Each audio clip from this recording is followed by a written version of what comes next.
dhukkubette yoo himatte haati kee na dhukkubettee himattu. Si galee na dhukkubettee kaansarii waggaa 10 dhukkubsattee natti himne haati koo. An gudi hin boo'adama raahaadhaan sitti hima. Si galee wanni akka haadha addunyaa kanarra hin jiru. Akkasitti tunatti himin obse duutee na jalaa.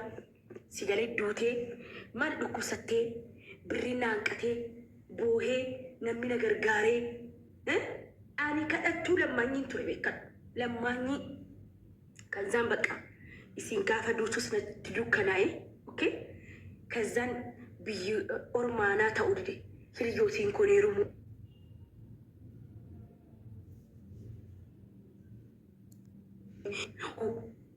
namni isaan jaallata anis namni ni jaallata namoota baay'ee na jaallatan si adur kin gisee ilaalu namni faayidaadhaaf namni si jaallatu jira si galee akkasitti giseen deebi'u onatti dhufe adaadaa koo abdadhee galee adaadaan koo nan gammachiisne adaadaan koo manan goone garuu immoo waan hin ta'an abbeeka bakka wanni akka haadhaan jiru iyyee manaadhee guyyaan bu'aan ture giseen jimma jiru achiin obboleessi koo Addis Ababaa deeminaan jedhe eeka maraachuurraa silaa jimma ture jiraadhee hanga wala ji'a kana hunda atun baatiin gahinan jimmaan ba'e silaa maraadhee caqee qagataa as miidiyaarraa akkas na zoorsisanii Oromoon akkana na zoorsistifatee ammaraatti jedhanii.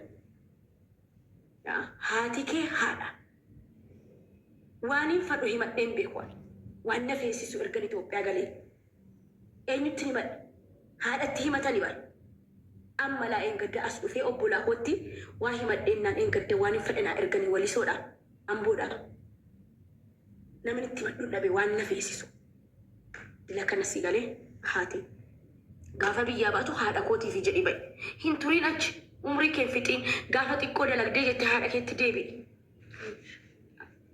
Addunyaa kanarra wanni akka haadhaan jiru miti gaayis sirrii miti an argeera gaa adaadaan kee moo hin kijibdi wallaahi namni hundi kijibaadha haadha kee malee sobdu hundi namaa sobdu haadha kee malee namni hundi kijibaadha.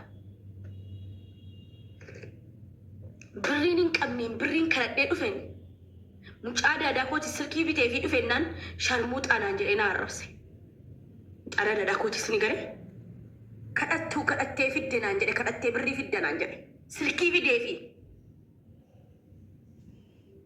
hiriyyaa koo ona jala arrabse achumaanan jimmarraa haadha koo jedhee boohee maraadheen jimmarraa ba'e. Sini garee walla akkas jedhee na arrabse ta'ee fi garuu an sana caalaa gochuu fi yaadan qaban ture. ግን እኔና አረፍሴ ማንም እንደ እናት የለም እዚህ ምድር ላይ እናት ሁሉ ነገር ናት ገበና ሸፋኝ ናት